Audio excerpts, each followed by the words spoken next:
¿Qué? Se vea todo. Sí. Tenemos que poner que estamos los tres. Ahí está. Ah, Ahí está, ahí bien. está. Bueno, solamente bueno, ahí estamos. Bien. Tenemos acá las preguntas. Ahí no.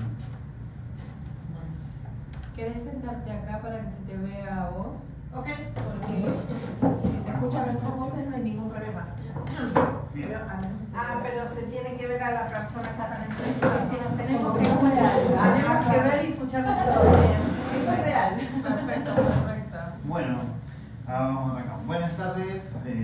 Somos Fuentes Nicolás, Silvina Sí, Basualdo, Noelia Pautazo. Somos estudiantes de psicopedagogía del Instituto Lanteri. Estudiamos en Escobar y estamos realizando una entrevista para la materia de la carrera que se llama Campo de la Práctica. Bien. ¿Cómo es su nombre? Bueno, mi nombre es Clarisa Reynoso y soy licenciada en psicopedagogía. ¿Dónde y cuándo fue su formación como profesional? Bien, lo que fue, digamos, los primeros 4 años de la formación los hice en el Instituto de Formación, digamos, Técnica y Docente, número 15 de acá de Campana. Ahí obtengo mi título de psicopedagoga y luego hice el ciclo de licenciatura en la Universidad de Flores. ¿En qué año más o menos? 2014 fue que me recibo de psicopedagoga y en el 2017 de licenciada. Hice, bueno, el ciclo de licenciatura eran 3 cuatrimestres y la tesina. Los 3 cuatrimestres lo hice en tiempo y forma y digamos que lo que más me costó fue la redacción de la tesina.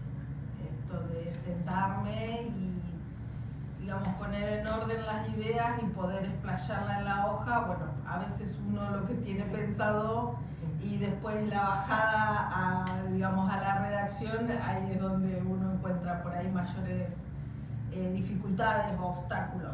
De ser claro, de saber cómo explicar lo que uno está pensando y cómo llevarlo a la hoja y que el otro que lo está leyendo entienda lo que uno quiso poner. Bueno, ahí es donde, por eso fue la demora de un poco más. Me llevó un año entero hacer la tesina. ¿En qué área te especializas vos? ¿En qué área te especializas vos más?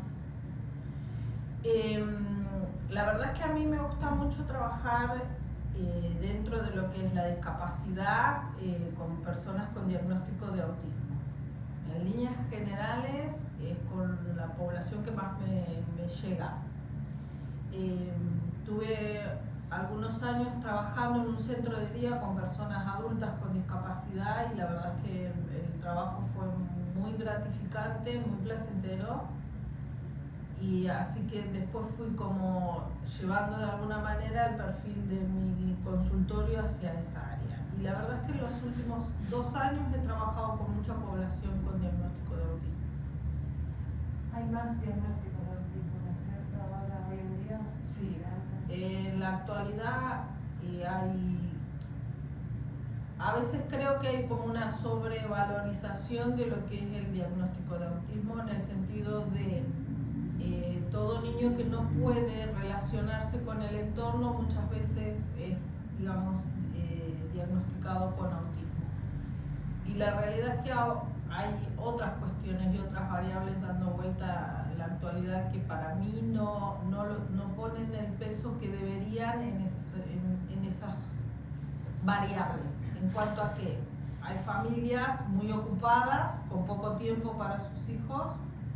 Esto hace un papá y una mamá agotados a la hora de volver a casa y muchas veces esos niños de la familia están todo el tiempo, un poco de esto de lo que hablábamos en lo previo, de mucho tiempo con los dispositivos, mucho tiempo enfrente de la televisión y nadie ahí interactuando o interpelando la idea del niño. Y después, bueno, un poco algunas cuestiones vienen muy asociadas con el tema de la pandemia. Todos los niños que estuvieron en la época de pandemia en lo que era en sus niveles de inicio en la escolarización, que es jardín de infantes y preescolar, casi todos vienen con algún descenso en cuanto al lenguaje, a la apropiación del lenguaje, a la forma en la que se expresan en la oralidad, y eso hace muchas veces que la vinculación con el entorno se vea dificultada desde ese lugar. Por ahí el adulto puede repreguntar, no te entendí, me volvés a decir, y en cambio entre los pares hay una barrera a veces que se produce entre lo que quiero comunicar y lo que el otro me entiende. Y después, bueno, esto de que del estar tanto tiempo expuesto al dispositivo hace que un montón de funciones a nivel cognitivo no se estén dando en los primeros años de vida. Esto obviamente a largo plazo hace siempre una diferencia. Entonces por ahí hay diagnósticos de autismo con los que yo creería que habría que haber una revisión. Una reevaluación. Exactamente, una revisión en cuanto a todo el conjunto, no solamente al hecho de esta persona no se relaciona dentro. Exactamente. Dentro del ámbito escolar no se relaciona con sus pares, no responde a la docente. Me ha pasado de tener una paciente de 3 años que no respondía a su nombre. Y la realidad es que nadie en su casa la llamaba por su nombre. O de que viniera también otra paciente, un poco más grande, esta niña era de 3 añitos. Tuve una paciente el año pasado de 7 años que no respondía a su nombre. Su papá era sordo-mudo y su mamá tenía una disminución auditiva bastante severa. Entonces ella en su casa no escuchaba su nombre. Digo, estas cuestiones... Lo importante que es la historia, ¿no? Exactamente, como esto de ver, bueno, cuál es el entorno en el que se mueve, porque... Principalmente. Claramente esta criatura no iba a saber que le estaban hablando porque en el único lugar donde ella le mencionaban el nombre era dentro del ámbito escolar. Fuera de eso era una nena que permanecía todo el tiempo en su casa. No hay lenguaje en su casa, porque su papá y su mamá no hablan. ¿Se entiende? Sí. Bueno, estas cuestiones son las que por ahí a veces pasan por alto, no solo en el diagnóstico del autismo, sino en un montón de diagnósticos que están como... esto de lo que muchas veces se habla del diagnóstico escrito a lápiz. Bueno, sí, pero el diagnóstico escrito a lápiz tiene que estar escrito a lápiz. Tengo que hacer una revisión tal vez más asidua o con menos diferencia de tiempo entre en el momento en el que se hace y en el momento en el que se revisa. Y que la revisión sea con otro profesional, no con el mismo. Muchas veces, bueno, esto de tener un neurólogo de base está bueno porque entiende medianamente la historia familiar, pero tiene que haber alguien, digo, nosotras nos supervisamos con otra persona. Yo tengo mi punto de vista, pero siempre superviso con alguien que tiene un poco más de trayectoria, que tiene un poco más de formación y de alguna manera relee lo que yo pongo en mis informes. Bueno, debería de haber alguien que se tomara el tiempo de releer la información que brinda el profesional, neurólogo, psiquiatra, que fuera, ¿entiendes? Como que tendría que haber otros filtros antes de llegar a la evaluación psicopedagógica de un especialista, ¿no? De un psicopedagogo. Como que la maestra tal vez ve a un niño donde es inquieto o es distraído o tiene dificultades y lo primero que dice, bueno, mandarlo al psicopedagogo. Exactamente. Tendría que haber otros filtros antes. Sí, y quizás incluso otra formación para los docentes. Sí, eso. Porque tenemos ahora, digamos, esto de la escuela inclusiva, fantástico. Claro. Pero los docentes siguen recibiendo la misma formación que recibieron hace 10, 15 años atrás, donde teníamos una escuela especial para algunos alumnos que no encajaban dentro de las escuelas de nivel. Ahora los tenemos todos dentro de la escuela de nivel, pero la docente sigue recibiendo la misma formación que recibía hace 15 años. Entonces, hay como falencias, digamos, la idea está genial. Claro. De que como que la currícula del docente no se modificó acorde a lo que se incluyó, A la por así sociedad. decirlo. Exactamente. Algo así. Sí, es como que en varios sectores pasa eso. Está bueno que tuviera como una materia más, por así decirlo, en la formación. en la formación. Exactamente. Como Sí. para Como tratar capacitaciones, todo ya que esto. está. Exactamente. Bueno, ¿Con cuántos profesionales se relaciona en su práctica diaria?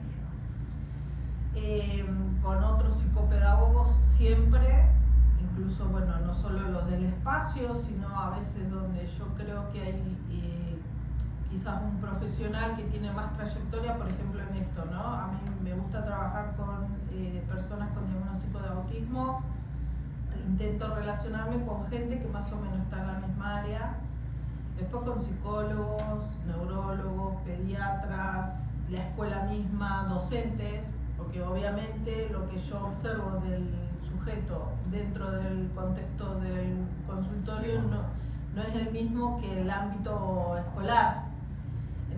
O sea, la mirada del docente siempre la tengo que tener en cuenta, porque el sujeto que se me presenta a mí dentro del espacio del consultorio, al ser 1 a 1, las distracciones uno puede manejarlas. O sea, ayer, por ejemplo, los jueves a las 2 de la tarde yo tengo un niño con un diagnóstico de autismo, un niño que tiene una cierta impulsividad y una deambulación dentro del consultorio. ¿Yo qué hago? Saco todos los distractores antes de que él llegue, ¿se entiende? Distractores en el sentido de que voy sacando juegos que a él le puedan llegar a llamar la atención, o juegos que pongan en peligro, en el sentido de si tengo un juego de madera, yo sé que él habitualmente cuando se frustra, manotea y revolea, lo primero que saco es el juguete de madera, porque no voy a querer que él se lastime o que me lastime a mí, ¿se entiende? Y estas cuestiones por ahí la docente dentro de lo que es el ámbito escolar no lo va a hacer, no va a andar despegando todos los carteles de la pared cuando él ingresa, porque él está. Si lo arranca y lo rompe, y bueno, lo arrancó y lo rompió. Estas cuestiones yo igualmente siempre las tengo que tener en cuenta. Generalmente hago observaciones en lo que es el ámbito escolar, pido permiso a la escuela para ir a verlo, charlo con la maestra, con el equipo. Qué lindo, se reinvolucra. Sí. Es un trabajo de equipo Siempre. literal, Siempre. en todo sentido, desde la pregunta 1, porque se acerca a la familia, se acerca a la institución. Sí, y dentro de lo que es lo familiar, vos tenés las familias súper comprometidas y después te vas a encontrar con la otra, con la que por ahí no están tan habilitados de... Negación también. Sí. Tanta predisposición. Sobre todo en estos tipos de diagnósticos, donde ahí se ponen en juego mucho de la culpabilidad que pueda llegar a sentir mamá o papá de este hijo que llegó y que tal vez no era el que ellos esperaban.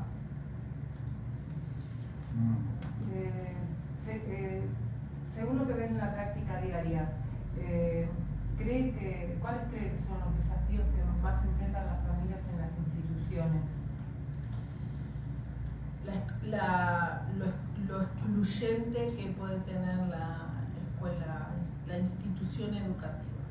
La escuela, a mi entender, todavía sigue siendo excluyente de general de la población que no entra dentro del Estado. Puede haber una docente súper predispuesta y hay un equipo que no acompaña. Puede haber un equipo súper predispuesto y una docente que le falten herramientas o estrategias. Puede haber una docente que quiere y un equipo que posibilita y un contexto edilicio que no facilita. Y después todo lo que conlleva el hecho de, digamos, la inclusión es mucho material que se necesita en el cotidiano para, sea apoyos, sea para adecuaciones, sea para manejar el contenido que estoy brindando para el resto con otro tipo de material para la apropiación, ¿se entiende? Entonces a veces también faltan los recursos monetarios para sostener todo eso. ¿Usted cree que la psicopedagogía avanzó, por así decirlo, en el transcurso de los años? Que la psicopedagogía se veía antes, con el tipo de evaluaciones, a la mirada que se tiene ahora. Sí, creo que en líneas generales la psicopedagogía está como todo el tiempo reinventándose. Sin ir más más lejos, el diagnóstico de dislexia ha tenido una, digamos, una reelaboración de lo que es la definición del diagnóstico de dislexia a 4 semanas atrás, que tuvo una revisión en cuanto a la forma en la que se observa las dificultades que presenta la dislexia, por ejemplo. Y después, entendiendo que lo que es, digamos, el manual del DSM-5, que también está en revisión todo el tiempo, eso amerita que, digamos, que disciplinas como la psicopedagogía tengan que estar en revisión todo el tiempo, porque al haber una modificación en un posible, digamos, definición de un trastorno del aprendizaje como es la dislexia, amerita que el profesional esté todo el tiempo ayornándose a esto. Bueno, ¿cuál es la modificación? ¿Qué implica esta modificación? ¿Qué es lo que yo tengo que tener en cuenta a la hora de decir, bueno, sí, cuando doy mi informe y que va a ser revisado por el neurólogo va a entender que también, al igual que lo que yo estoy observando es una dificultad en el aprendizaje en función de estas características que el sujeto presenta y en cuánto tiempo en lo que se sostiene esta dificultad, ¿se entiende? O este desafío que el sujeto presenta. Como que el psicopedagogo tiene que estar continuamente actualizándose, actualizándose. capacitándose. Es como un medio, por lo que veo, es un medio entre la institución educativa y el neurólogo en sí, porque es quien tiene que hacer ese informe basándose en el colegio para poder brindarlo al neurólogo, para que el neurólogo también diagnostique. Todo el tiempo. Si ustedes están pensando que el día que se reciban van a dejar de leer, Ay, uno todo el tiempo está buscando algo más. Tenés que recapitular lo anterior, Sí. lo nuevo y lo que estás estudiando en el Estás momento. revisando. En realidad, por esto de la singularidad que tiene cada uno, o sea, incluso uno como psicopedagogo, ustedes se van a dar cuenta el día de mañana cuando ustedes se reciban que vos vas a tener una mirada de un sujeto y tal vez ella tenga otro de la misma persona y él tiene su apreciación. Que es lo que nos pasa. Bueno, Sí. tema aparte, Bueno, pero que está tema aparte bueno. que después lo podemos conversar. Bueno, pero está bueno esto de no tener siempre acuerdos, porque si yo estoy con una persona que todo el tiempo está de acuerdo conmigo, hay algo que está mal. Porque yo no siempre voy a tener la certeza de lo que estoy viendo y es así. Porque con la duda. exactamente, porque tengo mi propia historia, porque tengo mi propia formación y porque todo el tiempo, por más de que uno intente ser objetivo, hay algo de mi propia subjetividad que se pone en juego. Claro. Y si yo no me permito a mí que alguien me diga, no, mira, que se te está escapando este detalle Claro. de esto, bueno, no estoy abierta a la posibilidad de que me estoy equivocando, ¿se entiende? Sí, Entonces, sí. lo más viable es que no estén de acuerdo entre ustedes. Es lo mejor que les puede pasar. Bien, en el campo de profesional, hoy en día nota que hay más apoyo o respaldo en cuanto a la formación de capacitaciones. Hay mucha apertura y abanico de formaciones. Obviamente que algunas formaciones tienen como cierto respaldo, que son las que generalmente te brindan algún tipo de certificado avalado por. Sí considero que todas las formaciones de alguna manera algo te dejan. En el sentido de que por más básica que sea la formación, siempre en el intercambio con los otros compañeros y con las otras miradas y con el facilitador que esté brindando la capacitación, siempre hay algo que va a surgir en algún momento que te va a poder brindar algo. Obviamente que uno siempre va a buscar, digamos, formaciones que tengan de alguna manera algún aval, sea de alguna universidad, sea de algún ente, digamos, del Estado que permita que diga que sí, que vos sos acreedora de, por ejemplo, la formación de lados. Hay un montón de instituciones que las brindan, pero no todas las certificaciones sirven para decir que la evaluación que vos haces es la que corresponde. ¿Se entiende? Ahí está. Entonces, Generalmente uno tiene que apuntar a buscar quién es de alguna manera el que respalda la formación que vos estás haciendo. Más que nada si uno está buscando, digamos, más allá del conocimiento, que tu, digamos, certificación te permita a vos, por ejemplo, hacer evaluaciones de A2 y que correspondan, ¿se entiende? De acuerdo a tu experiencia, ¿cree que la psicopedagogía se ha vuelto más necesaria tanto en las instituciones como fuera de ellas? Sí. Por estas cuestiones, no solo de lo socioambiental y de las cuestiones sociales que atraviesan hoy el día, digamos, la sociedad en sí, de esto de, bueno, de la violencia, del hecho de estar en líneas generales, los hijos tan solos de alguna manera. Creo que sí, que todo el tiempo hay como una población que está en crecimiento en cuanto a la necesidad de asistir a psicopedagogía. También es cierto que en esto del avance de la psicopedagogía como disciplina y de las dificultades que uno observa a la hora del aprendizaje, años antes tal vez no eran entendidas como una cuestión que podía llegar a ser observado desde la psicopedagogía. Digo, esto de la inquietud, del deambular, del niño que se distrae y demás, antes era visto como algo desde el capricho de una criatura y era el reto de quédate quieto, fulanito de tal, copiar fulanito. Bueno, hoy es entendido como un trastorno desde lo atencional que es abordado desde la psicopedagogía, desde la psicología y en algunos casos incluso desde la psiquiatría con alguna medicación que quizás el profesional en ese caso cree que este niño necesita para mantener su atención, mantener su concentración en el momento que está dentro de la escuela. ¿Cuáles fueron, por así decirlo, los mayores retos que usted tuvo en cuanto a un diagnóstico? En cuanto al niño, la institución, la familia. Y un poco esto de lo socioambiental, de cuánto hay de certeza en el, digamos, en el numerito que me puede llegar a arrojar algún test, cuánto hay de certero desde lo cognitivo y cuánto hay en juego ahí de lo socioambiental. Y en ese caso lo que yo por ahí en algún momento he puesto en la balanza es si yo creo que lo socioambiental en algún momento se puede modificar en cuanto a que alguna sugerencia que yo puedo hacer.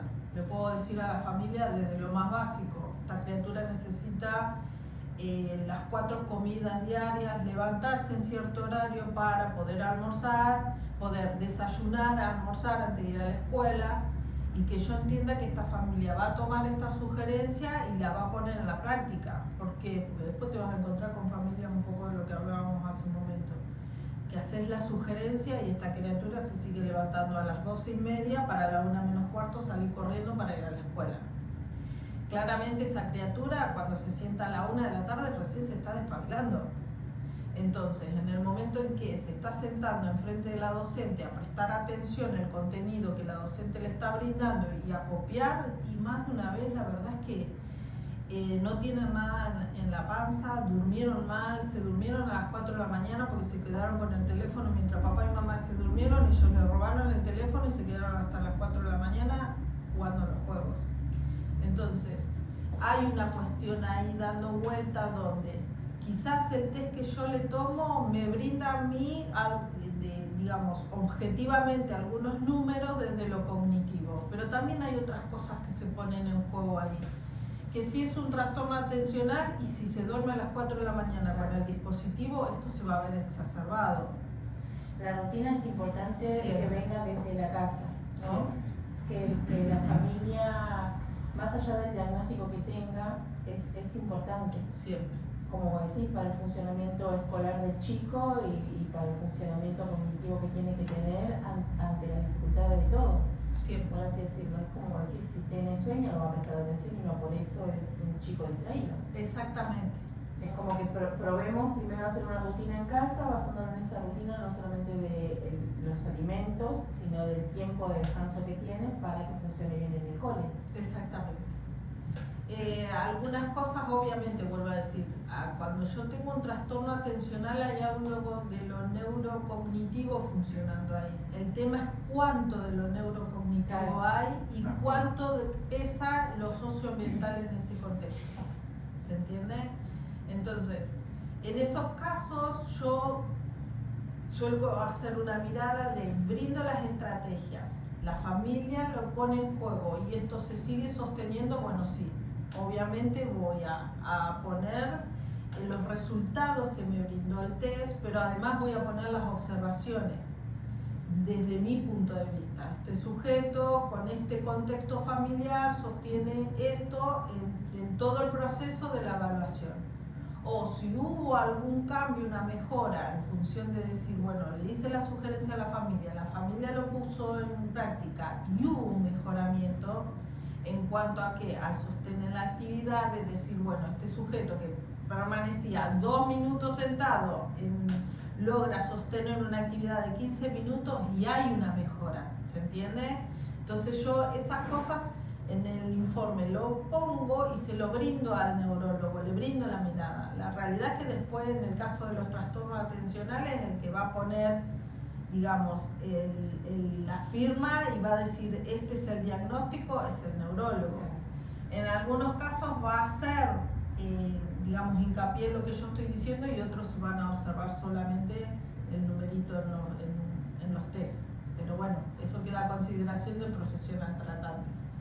Pero obviamente que no es lo mismo una familia que hace eco de las sugerencias a una que no lo hace. Porque el tratamiento y los objetivos que yo ponga en tratamiento y va a ser más complejo de lograr los objetivos que si el que me presta atención y sostiene la sugerencia que yo hago. ¿Se entiende? Lo mismo en la escuela. Yo a la docente, cuando hago el informe, también a la escuela le voy a brindar un informe con las sugerencias de la docente. La docente las puede tomar o puede decir, nadie me va a venir a decir a mí lo que yo tengo que hacer en mi salón de clases, ¿se entiende? También puedo tener esa mirada desde el docente. Bueno, ahí también voy a ver si hay mejoras o no en función de esto. Esto me da la relación a que le puedo hacer la siguiente pregunta, porque dice así. ¿Cuáles fueron los mayores retos que enfrentó durante su formación profesional? Los mayores retos de la formación era pensar de que siempre me iba a faltar algo. O sea, que me faltaba a mí bagaje cultural para hacer frente a todo el abanico de posibilidades de pacientes que hay. Por eso es que digo, bueno, uno se recibe y tiene el diploma donde dice fulanita de tal es licenciada en psicopedagogía, pero la realidad es que uno se vive formando, porque todo el tiempo hay nuevas estrategias, hay nuevos abordajes, hay nuevas escuelas, hay nuevos paradigmas, entonces uno sí o sí, la realidad es que esto de sentir que siempre te falta algo, siempre lo hay, sí. ¿Y en el trabajo? Y en el trabajo depende, o sea, depende del lugar donde. Yo, por ejemplo, particularmente nunca he trabajado en escuela. Me encantaría en algún momento ser parte de algún equipo. El equipo orientativo, ¿no? Sí. Sobre todo por esto de que me pasa muchas veces de brindar el informe, hacer las sugerencias y no encontrar eco en la escuela. Y de muchas veces creer de que el equipo, entre comillas, no hace nada. Entre comillas digo porque obviamente Sí, tienen sus labores, pero como que no hacen eco de lo que yo creo que es conveniente para mi paciente en el contexto del aula. Entonces, bueno, a veces me ha pensado, digo, tendría que formar parte de un equipo para ver qué realmente, cuáles son las incumbencias que tiene el equipo y hasta dónde ellos pueden intervenir en función de una sugerencia que yo hago. Y después, depende siempre del lugar donde uno trabaja, digamos, el directivo o, digamos, o la cabeza principal del lugar donde estoy trabajando, qué es lo que me permite y hasta dónde yo puedo hacer. A mí me ha pasado de estar trabajando en un centro de día donde me sentía súper cómoda y en realidad en algún momento me fui porque estaba como buscando nuevos desafíos En el caso de la clínica lo que tiene que como todos los días es un desafío, porque cuando tenés un paciente nuevo no sabes con qué te vas a encontrar. Que por ahí eso es lo que tiene la clínica, que todo el tiempo te está interpelando a cosas nuevas. Los espacios por ahí laborales, generalmente las dificultades más o menos son siempre las mismas. En el sentido de que por ahí la escuela lo que tiene es quizás cierta población que no va a la escuela o cierta población que está, digamos, tiene algunas cuestiones de vulnerabilidad que uno puede observar pero es como que yo creo que siempre ronda sobre lo mismo y es lo que me pasó en el centro de día. Era como que todos los días más o menos era lo mismo. Yo lo que tengo que me aburro fácilmente y enseguida corro. Pero lo que tiene la clínica es esto, que cada sujeto, al ser cada uno distinto, uno está todo el tiempo rastreando estrategias nuevas para ver cómo los motivás, porque la realidad es que la clínica uno presenta la actividad al otro, que es lo mismo que pasa en la escuela, uno le está pidiendo al otro que haga algo que yo quiero que él haga, pero no es un interés de él, ¿se entiende? Entonces, esto de buscar la estrategia de cómo lograr que el otro haga lo que yo estoy queriendo que él haga, en el momento en el que estoy pretendiendo que lo haga, ¿se entiende? Entonces eso es como buscar todo el tiempo estrategias a nivel cognitivo que estás todo el tiempo interpelándote a vos mismo para encontrar nuevas posibilidades. O sea, rastrear nuevo material, ya sea la hoja, me pasa muchas veces, por ejemplo, en la hoja de papel no te escriben y los pones a escribir en el pizarrón y andan contentos y escriben, capaz que los 30, 40 minutos te escriben en el pizarrón contentos porque es como el lugar del aseño, entre comillas, ¿se entiende? Pero en el pizarrón lo hacen y en la hoja no. Entonces es esto, de ver de qué manera, claro, ¿me entendés? Sí. Digamos entonces que, bueno, desde la parte laboral, lo que representaría con mayor, ¿cómo decirlo?, trabajo, sería la clínica. Entonces, que la representa mayor desafío. Sí. La clínica por esto mismo. Para mí sí. Para mí sí es el lugar donde más cómodo me siento, donde más cómoda me siento y es el lugar donde siempre le digo a mis alumnas del instituto, a la gente que está estudiando psicopedagogía, Pase por ahí. sí, Hay que hacerlo. es el paso necesario, porque es el lugar donde es esto, de todo el tiempo te interpela a pensar algo nuevo, buscar algo nuevo. Es el lugar donde todo el tiempo está la llamita ahí prendida de qué nuevo puedo hacer. Por último, como profesionales de información que nosotros somos, ¿cuál cree que va a ser el mayor desafío que vamos a enfrentar de acá a que nos recibamos y después en los primeros años de la profesión? La sociedad. Es esto porque inclusive todavía al día de hoy, más allá de que la psicopedagogía ha tenido una apertura, digamos, en el ingreso a las familias, al ámbito familiar y al ámbito escolar, esto de la apertura de decir, bueno, fulanito de tal, quizás tendrías que consultar, o a la familia, ¿no? De decirle, papá, mamá, miren que me parece que deberían de consultar con... aún así hay todavía cierta resistencia a qué es de lo que se ocupa el psicopedagogo. Esto de explicarle a la familia que uno entiende al sujeto desde el aprendizaje y esto incluso para uno mismo. Yo cuando estudiaba entendía que psicopedagogía era la escuela primaria y por ahí la secundaria.